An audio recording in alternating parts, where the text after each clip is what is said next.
વડોદરા શહેર એસઓજીની ટીમે Gorwa ITI road પર આવેલા પ્રમુખ ફ્લેટ્સની દુકાન નંબર 5માં બાતમીના આધારે દરોડો પાડીને 22,58,880ની કિંમતની 1,920 નંગ પ્રતિબંધિત અને નશાકારક કોડીન કફ સિરપની બોટલોનો મોટો જથ્થો ઝડપી પાડ્યો છે. ફૂડ એન્ડ ડ્રગ્સ ઇન્સ્પેક્ટરની હાજરીમાં કરાયેલી આ તપાસમાં ખુલ્યું હતું કે વોન્ટેડ આરોપી આકાશસિંહ રાજેશસિંહ ઠાકુરે પોતાના આર્થિક ફાયદા માટે કોઈપણ પ્રકારની પાસ પરમિટ વગર હિમાચલ પ્રદેશથી ટ્રાન્સપોર્ટ મારફતે આ ગેરકાયદેસર જથ્થો મંગાવીને અહીં સંગ્રહ કર્યો હતો. હાલમાં પોલીસે તમામ મુદ્દામાલ જપ્ત કરી ફરાર આરોપી વિરુદ્ધ ગોરવા પોલીસ સ્ટેશનમાં NDPS એક્ટ હેઠળ ગુનો નોંધીને તેને પકડવા માટે આગળની કાયદેસરની કાર્યવાહી હાથ ધરી છે. વડોદરા શહેર પોલીસના માનનીય પોલીસ કમિશનર શ્રી નરસિંહા કોમર સાહેબની સૂચનાને આધારે વડોદરા શહેરમાં નાર્કોટિક્સ લગત માદક પદાર્થ છે એની ગેરકાયદેસર વેચાણ થતું હોય, હેરાફેરી થતી હોય તેવી પ્રવૃત્તિઓ અટકાવવા માટે અને મળી આવે તો શોધી કાઢવા માટે સૂચના મળેલ, જેના આધારે અમોના માર્ગદર્શન નીચે એસઓજીની અલગ અલગ ટીમો દ્વારા શહેરમાં પેટ્રોલિંગ કરવામાં આવે છે. જે અંતર્ગત ગઈકાલે એસઓજીના હેડ કોન્સ્ટેબલ યુવરાજસિંહને બાતમી હકીકત હતી કે સમતા રોડ નર્મદા નગરી વિભાગ 3ની સામે આવેલા પ્રમુખ ફ્લેટ્સના ગ્રાઉન્ડ ફ્લોરમાં એક બંધ દુકાન પર માદક પદાર્થનો કોઈ જથ્થો પડેલ છે એવી બાતમી હતી.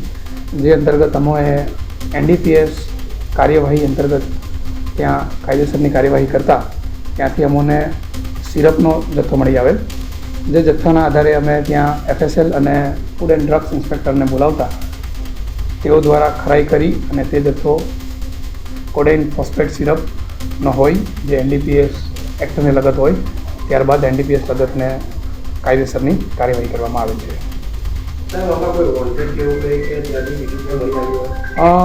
બંધ દુકાનમાંથી અમને 16 પેટી સિરપ મળી આવી છે કોડેન સિરપની, જેમાં એક પેટીમાં 120 બોટલ હતી એટલે ટોટલ 1,920 બોટલ મળી આવેલ છે.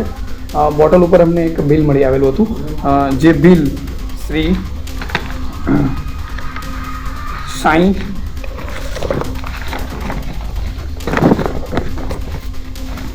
સાઈ લાઈફ કેર કરી અને એક દુકાનના નામનું એ બિલ હતું, જેની ડ્રગ ઇન્સ્પેક્ટરે ખરાઈ કરતા જે આકાશસિંહ ઠાકુરના નામે હતું અને આ વ્યક્તિ અગાઉ મેડિકલ પ્રેક્ટિશનર માટેનું લાઇસન્સ મેળવેલું હતું, જેણે પોતે 2025માં એ લાઇસન્સ સરેન્ડર કરેલું.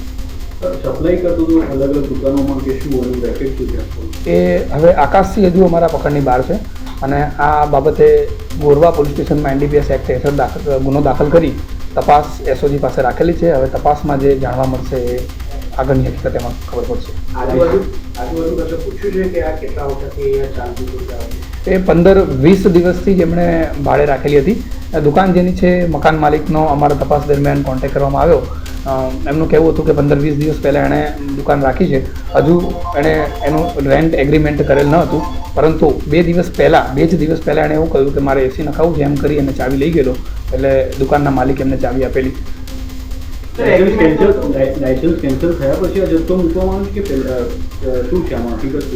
લાઇસન્સ કેન્સલ થયા પછી એકચ્યુઅલી લાઇસન્સ એનું કેન્સલ થઈ ગયા પછી એ આ કોઈ પણ પ્રકારની આવી કાર્યવાહી કરી શકે નહીં, છતાં એણે આ જથ્થો રાખ્યો છે. એની બી તપાસ ચાલુ છે અમારે. એગ્રીમેન્ટ કર્યા વગર જ દુકાન આપી દીધી અને ત્યાં જથ્થો બી લાવી દીધો તો શું જે માલિક છે એની પણ કોઈ સંડોવણી છે કે કેમ? હા, એ અમારો તપાસનો વિષય છે. એ તપાસ દરમિયાન જે પણ આમાં આરોપી જણાશે એની વિરુદ્ધ કાયદેસરની કાર્યવાહી. એ હરિયાણાથી ખરીદેલો હતો. એ કન્ઝ્યુમ કરે છે લોકો આને આ સિરપને કે શું છે આના પછી હકીકત શું? વેચાણ શા માટે છે? વેચાણ આરોપી પકડમાં આવશે પછી જ આપણને આગળની હકીકત ખબર પડશે કે એ શાની માટે લાવેલા હતા, પોતે વેચવાના હતા કે ક્યાં આગળ સપ્લાય કરવાના હતા. આરોપી પકડમાં આવશે ત્યારબાદ આપણને ખ્યાલ આવશે. દુકાનદારો સુધી પહોંચીશું આપણે કે આ ક્યાં સપ્લાય કરવાનું હતું, કેમ કે ત્યાંથી જ આપણને એ આરોપી હાથમાં આવશે પછી જ આગળની હકીકત ખબર પડશે. માલ આવ્યો કેવી રીતે ખબર પડી જાય?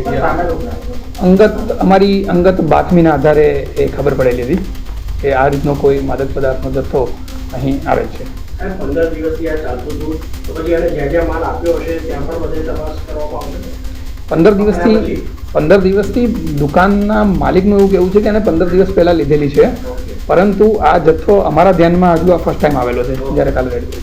જ્યાંથી જથ્થો મંગાવવામાં આવે ત્યાં કોઈ તપાસ કરવામાં આવી છે, ત્યાં પ્રાથમિક બાબત જાણવા મળી છે કે એમ આપ્યો હતો? નહીં, એ તપાસ કરવામાં આવશે. તપાસ કેટલું કરવામાં સ્ટોક કરી શકાય એક મેડિકલ રિપ્રેઝેન્ટેટિવ કેટલો સ્ટોક કરી શકાય? એ તો એમના લાયસન્સના આધારે ડ્રગ ઇન્સ્પેક્ટરને એ બાબતે વધારે માહિતી હોય કે એ કેટલા એના યુનિટ્સ લઈ શકે એમની પાસેથી. આ વર્ષ તમામ લેટેસ્ટ અપડેટ માટે જોતા રહો વડોદરા ટુડે ન્યૂઝ. નવું વર્ષ એટલે કે વિક્રમ સંવત 2082ના શરૂઆતથી વડોદરા ટુડે ન્યૂઝ ચેનલના ગુજરાત રાજ્યના તમામ શહેરના, તાલુકા, જિલ્લાના દર્શક મિત્રોને ખાસ વિનંતી કે અમારા વડોદરા ટુડે ન્યૂઝના તમામ સમાચાર જોવા માટે હવે અમારા ફેસબુક, યુટ્યુબ, ઇન્સ્ટાગ્રામના પેજને લાઇક કરો, શેર કરો, સબસ્ક્રાઇબ કરો અને કોઈપણ સમાચાર અને જાહેરાત અને તમારા વિસ્તારમાં કોઈપણ જાતની ગેરકાયદેસર પ્રવૃત્તિઓ ચાલતી હોય અને ભ્રષ્ટાચારની પોલ ખોલવી હોય તો અમારા વોટ્સએપ નંબર 9687328624 અથવા તો 9687906224 પર સંપર્ક કરવા વિનંતી.